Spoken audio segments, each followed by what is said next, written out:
The following is a video of the poetry reading Gary Rosenthal gave to the Non-Dual Wisdom and Psychotherapy Conference delivered in September 2011, San Francisco, California.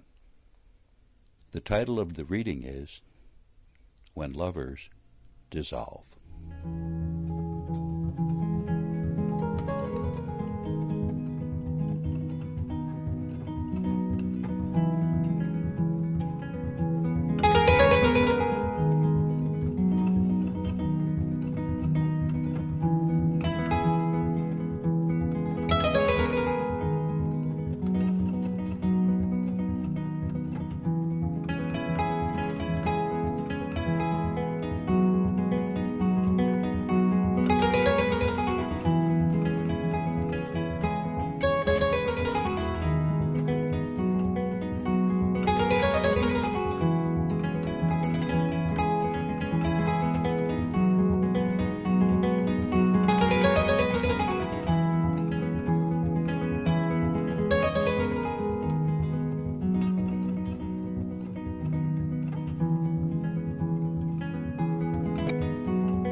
A great medieval poet has said, only when living itself becomes do lovers dissolve. A great Dzogchen yogi has said, the universe is a celestial palace, and its inhabitants, sentient beings, take the form of male and female deities. My father, who hasn't written a poem in decades, nor meditated a day in his life, but who has loved the same woman for 67 years, is watching his earthly palace dissolve.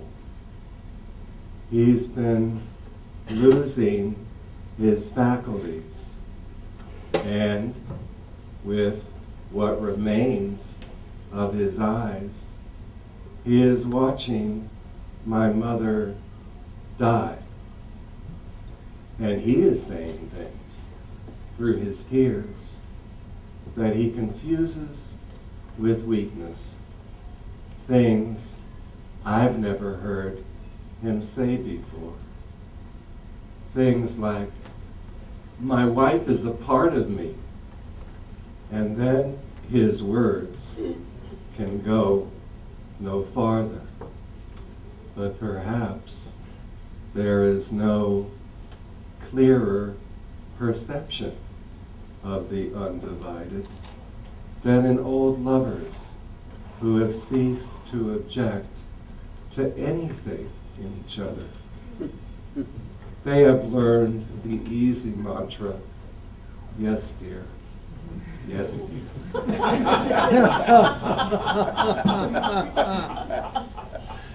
And have passed through the deep channel of their original vows. They rest now, like decommissioned ships at their moorings, like old dogs gently lapping from a great bowl of gratitude. And not for anything in particular, love has done its work. So my mother died a few weeks ago. And living in their house the last time, in the final weeks of their long love affair with each other, was a blessing for me. There was a kind of heightened atmosphere in the house. As her death became more and more imminent. And I'd usually meet with her maybe once a day for some form of counseling.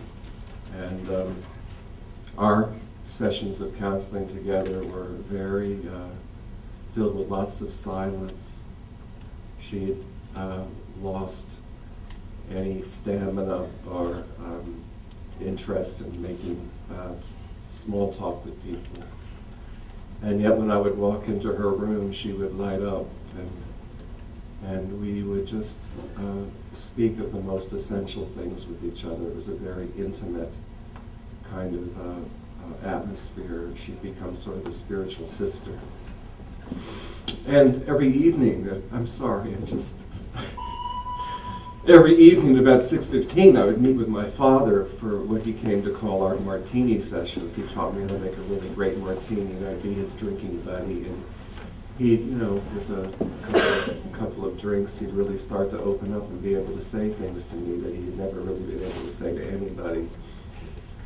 And so that was very kind of intimate also.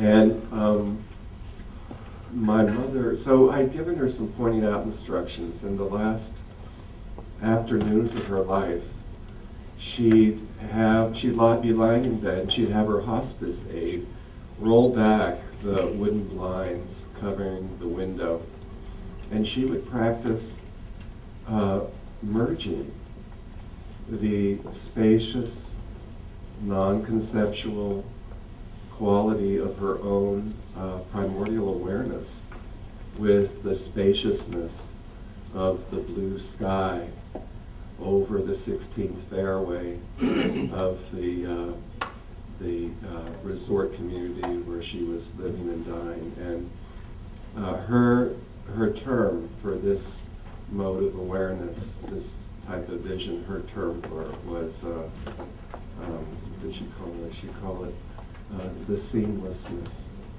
Isn't that gorgeous? The seamlessness. A gorgeous way to describe what we are here calling the undivided. So, anyhow,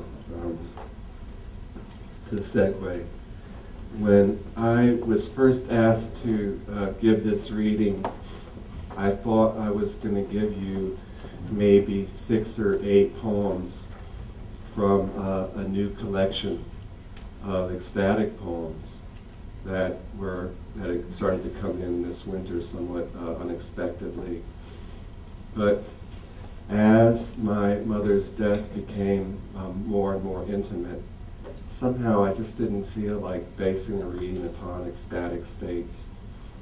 And, it's like our own most innate nature isn't necessarily ecstatic and doesn't really require anything from us. Unlike some of our lovers, we don't have to jump through any hoops. We don't have to eat tofu, thank God.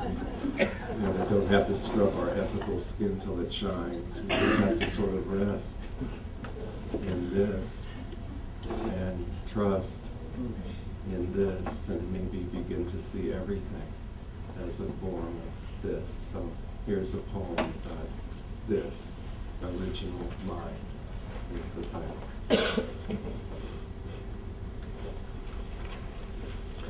Is there anybody get some better light here for the parts of this that some of these things are very new and I don't have them in my body yet. Is there any more light I can have?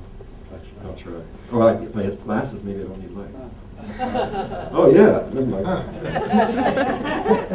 Can you call that projection? Yes, projection. It's projection. We really have everything we need.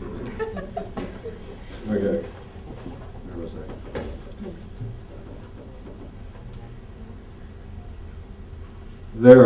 This doesn't even work. There are no pronouns in original mind.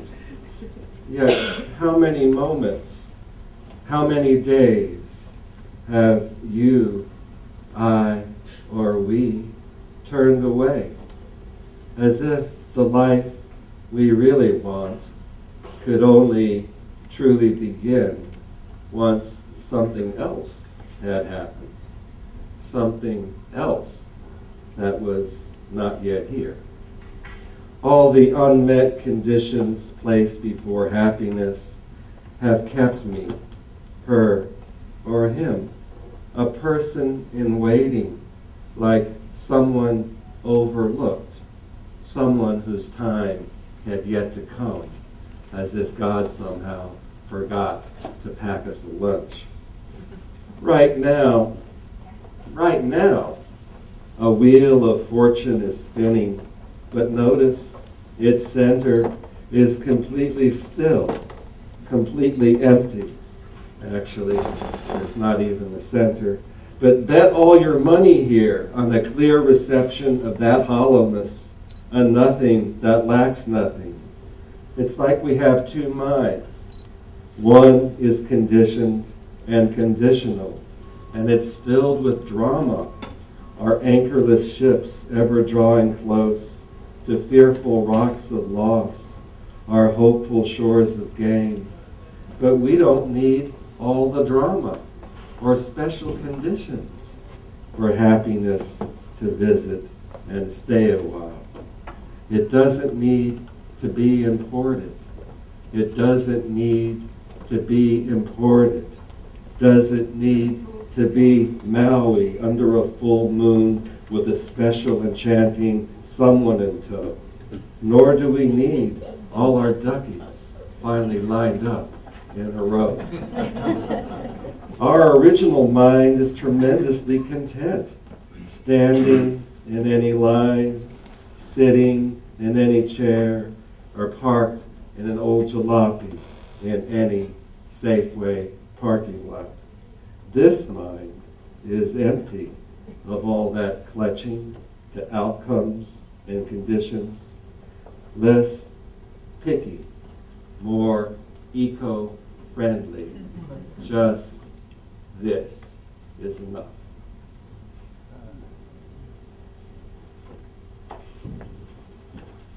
Maybe I'll give you one more. Well, I'll give you like one of the short poems that did come in this winter. That's just a little ditty, and it's called "Loving a Woman in Two Worlds."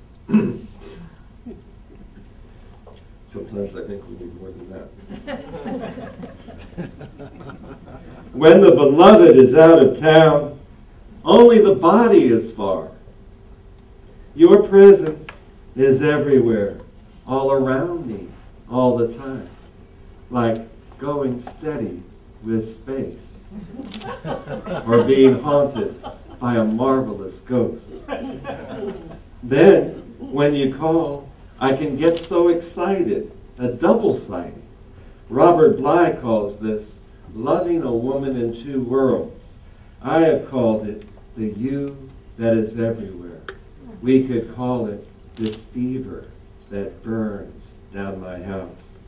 But new ways are always saying themselves as something unbounded, enters this loving, an ecstatic voice that can speak us and lead us to weep, no longer caring much about eating or going to sleep.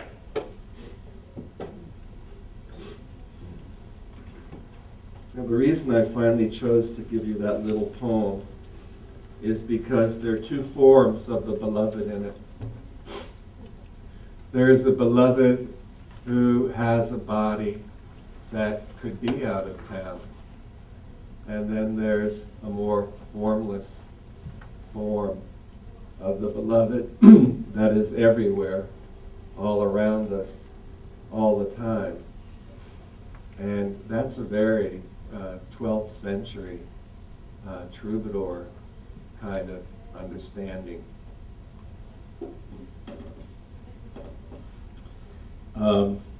Because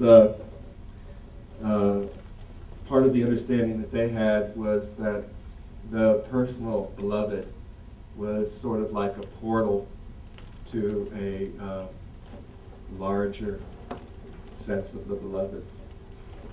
I once had a brief correspondence with Robert Bly in which we were exploring why there's so few love poems being written today as opposed to the 12th century.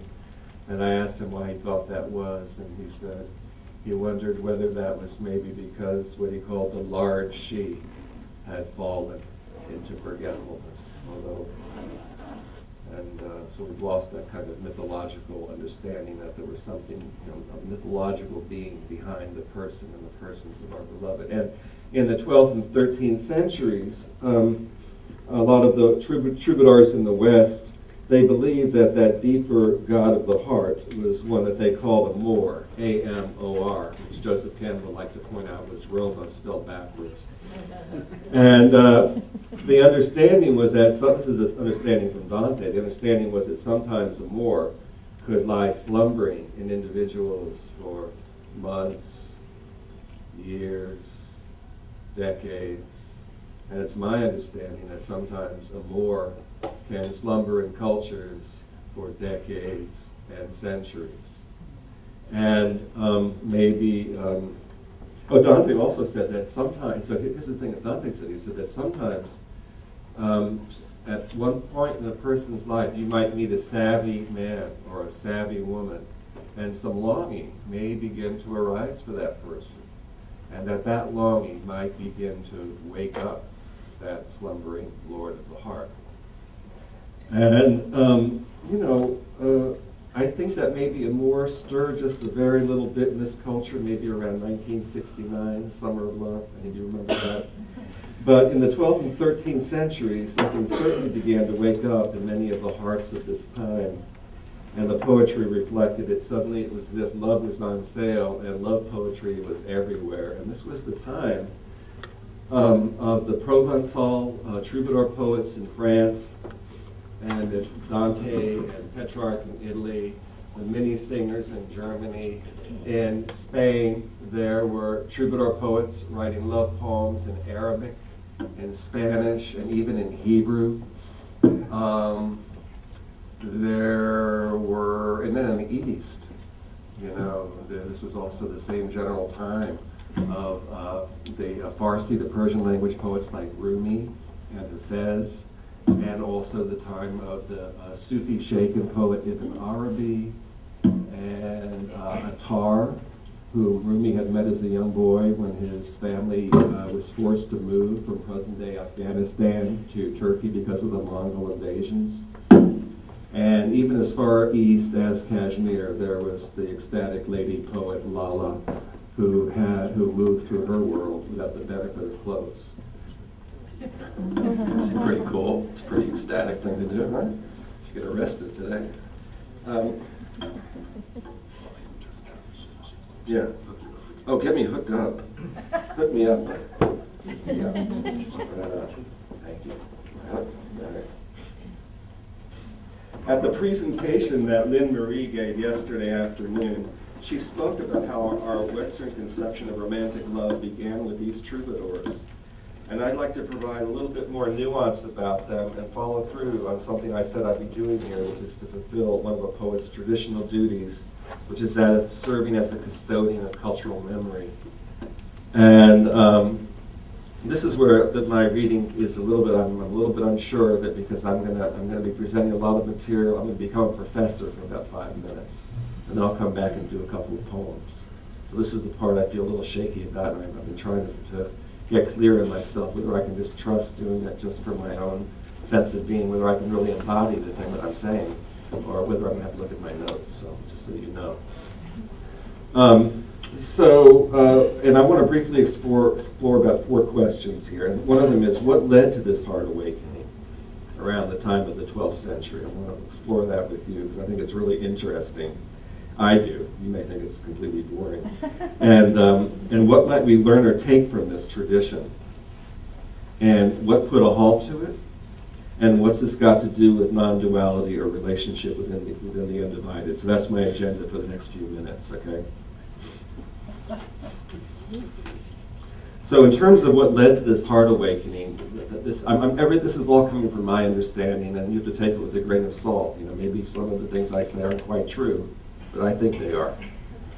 In terms of what led to this heart awakening, I should probably start with the fact, or my sense, that somewhere in about the 11th century, women begin to be noticed in a different way.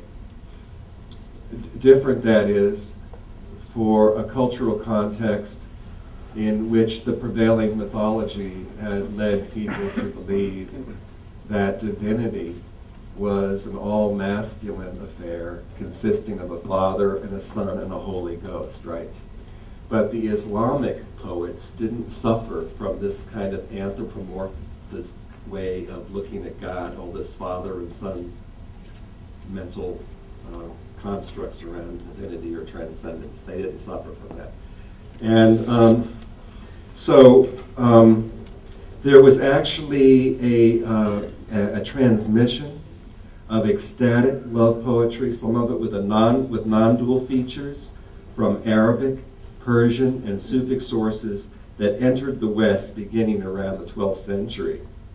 And it wasn't a full-on transmission, but it was partially in the ether that would help shape our modern conception of romantic love. And it first entered the West through an unexpected source. So what happened was, at the very tail end of the 11th century, am I unhooked again? Yep. I'm unhooked. You are hooked. Okay. So left ear? Left ear. Left ear. It's about tantric practice. You put this on your left ear. Okay. And how are we doing? Am I transmitting? All right. Okay, so at the tail end of the 11th century, the Christian West becomes engaged in the first of 9 crusades, 9 so-called holy wars against the Saracens, which is how they referred to the Muslims back at this time. There are going to be 9 of these wars, these campaigns, and they're going to last for 200 years. But the interesting thing is, as part of this ongoing 200 years of warfare, there would be ongoing negotiation councils between these military rivals, and something got transmitted there beyond just the normal terms of military engagement. As it turns out, almost all of the ambassadors from the Islamic camps were poets. And they began to transmit to one of the more refined and mobile conduits of European culture, who were warriors mounted on horseback, some of the elements of these ecstatic poetic traditions that had been embedded in their culture. And maybe something's trying to tell me that I shouldn't try to even refer to my notes, because I keep losing my capacity to transmit when that happens, like a real transmission. To have a real transmission, you have to be in the energy that you're talking about. And so something's trying to teach me something here. Another part was, oh, I need my notes. Well, if I can't remember, it's so important. That's more important than what I have. Oh my God. Then I can't, even the glasses don't work. Oh my God. God is trying to teach me something, or something is. Anyway. So what was I talking about? Confusion is really the key. It means to blend together, or to mix up, and in some way that's part of what this is all about, to blend together.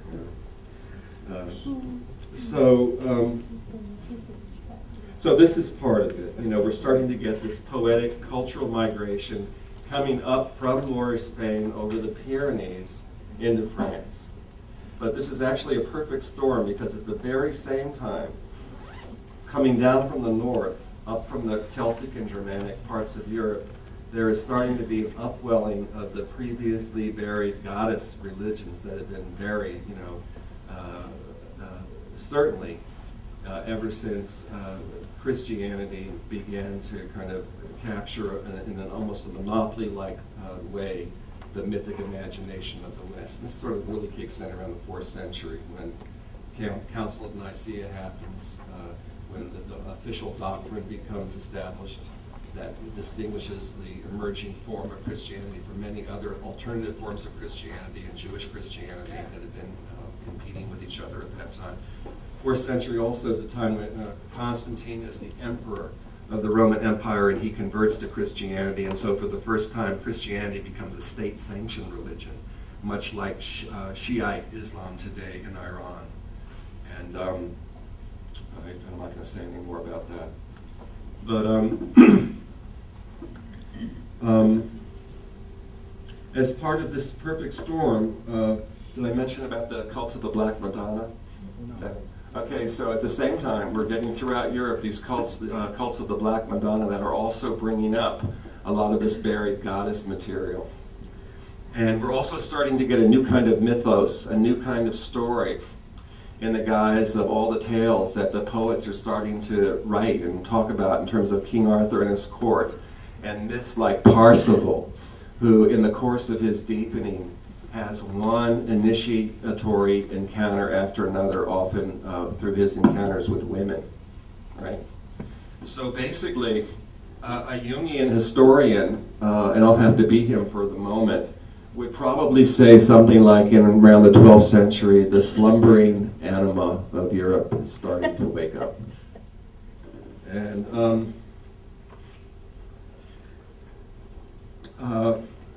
the other thing that we're starting to get, though, at this time is we're starting to get these cults of courtly love. The practice of courtly love is starting to emerge. And in its own day, they didn't call it courtly love. It was actually called fin amour. And we all know that A-M-O-U-R, amour, is the French word for love. So we have to pay some attention to that word fin. And it's referring to a style of love that has finesse, that has refinement, but it also has a fin, an end, a finale in mind. And the ultimate end of this, in the more evolved practitioners, really was the experience of non-duality. And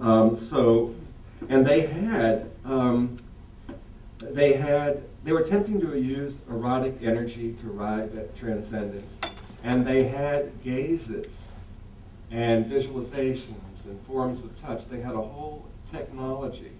And so in a sense, this was a heart-centered, sex-positive spiritual path that really, in its higher practitioners, was a Western form of Tantra. This is my understanding.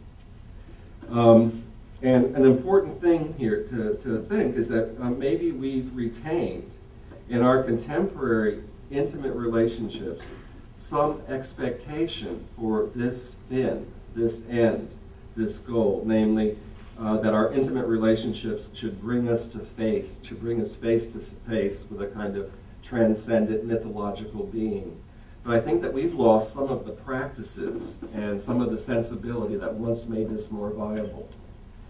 And if you'll go to my website, a couple of things. Number one, there is a much more nuanced exploration of this material than I can give you here in the half an hour I've been allotted. And also, there are some gazing practices that may approximate some of the gazing practices that were being employed in fin amour, but also evocative of those found in Vajrayana Buddhism. And one of them Lynn Marie gave us a taste of yesterday of Traspasso. I feel like an idiot with these things dangling here. Am I going to lose my transmission? And I was starting to say that I found I need help. I don't know. I can just do it with this thing. It's better. How's this? You just stand away from the microphone. Almost everything. There's in my new book, The Amateur's Guide to the Invisible World. There's a whole section of poems about spirit laughing, about comedy. Funny poems. Thank you, my dear. It's great to have you. Get hire some help out here. Okay. I forgot what I was talking about. Confusion. About Ben. Ben. And what did I say about it last? In your book. Oh, check the website. The website. Oh, yeah. So I talked about the gazes. Okay. Where am I? You're here. Okay, so I want to talk now about what cut this off, as I said I'd do that. This one? Yeah, okay. So what happened was, I like that. I feel like who's that guy in Detroit who did this sort of sexy About love 6 song? inches back, please. All right. Don't touch it. Don't Not touch. Isaac Hayes was the other guy, the big fat guy. Gary White. Yeah, that's the guy. I sound like him. Okay. So what cut it off was that, for a brief time in southern France, there had been something like a kind of cultural pluralism where different forms of spirituality could happen. And one of the forms was the Gnostic Cathars. And they believed that there were two kinds of God, two gods on this planet. One of them was a God of purity, spiritual purity, a real good God. And then there was another God who was like an evil demiurge who was only concerned with power, and this seemed to evoke for them the Roman Catholic Church, which didn't go over too well. So at a certain point, this tolerance that had allowed the troubadours and courtly love, but also the Cathars to exist side by side, suddenly the Church comes down on this kind of thing and launches the first crusade within Christendom.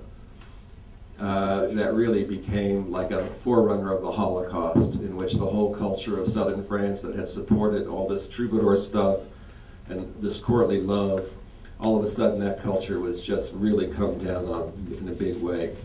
And we had people, and in fact we had whole cities that were exterminated because of people's religious beliefs.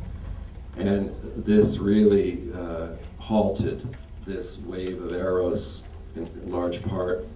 And what happened was these crusades turned into the Inquisition, and henceforth people of mystical sensibility had to kind of keep one eye peeled for the punitive fundamentalism that reigned in high places all around them. For example, within I think 7 years or 12 years of the last Cathar being burnt at the stake, Meister Eckhart, himself a Catholic priest, disappears from this world just as he's about to be tried for heresy. And then there are many other factors that kind of interrupted this wave of love poetry, but one of them I'll mention is that in 1348, the Black Plague hits Europe, bubonic plague, and it not only kills a lot of the poets, but we actually begin to lose over 1/3 of the population between Iceland and India. And it returns 4 more times before the end of that anguished century.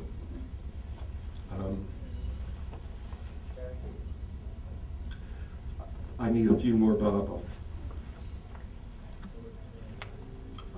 Okay, so I think that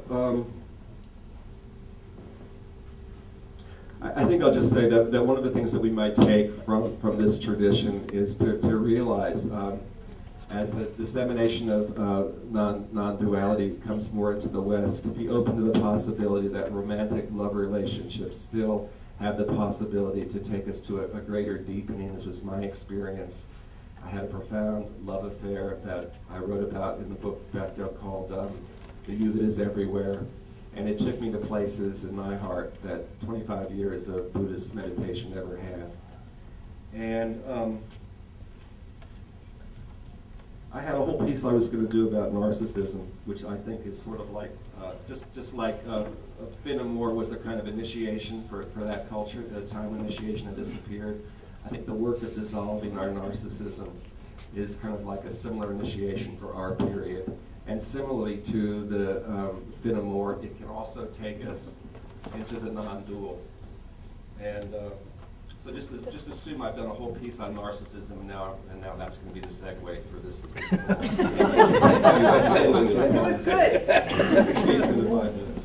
This one's called The Shy Beauty of Revelation. Somewhere Rumi still gazes into the eyes of Shams and emerges on some shore where nobody is or has ever been. Yet Shakyamuni sits there too, emptying from all that he never was. They are treasure ships that have dropped their cargo, empty vessels that have sunk their anchors to the very bottom of this world, as might we when we're fully present and absorbed in eternity, free from the cultural clock, the getting ahead, the falling behind. Our longing for what is infinite yet imminent needs to burn through the trance states of culture, our celebrity culture, for revelation is shy, an autonomous beauty, barely whispering, and only to those like herself who have grown more and more empty of any need to be known. And I'll end this morning with a poem called The Pearl Beyond Price, which is also from my new book, An Amateur's Guide. There are teachings hidden in old sayings that we must bend our ears a little to be able to hear. And there are gods known in the oral traditions of Europe and Russia that go back 10,000 years. Who can remember them now? But you and I have a hidden history too. I'm thinking about the tensed narratives we face between twin rows of mountainous teeth, say between what we have hoped for and what we have feared. There's often a valley between those where spirit can flow that the ego has yet to discover. Wisdom workers ply their trade in the gaps of this tension, from which they've said things like, the pearl beyond price lies in the jaws of a dragon. But the wise, who may also be sly, are always smuggling what's cryptically useful past granite-like sentries on either side of our neural valleys, like the reminder that something precious lies in the very place, the very last place the ego would ever think to look. Right here, right now, for example. Thank you.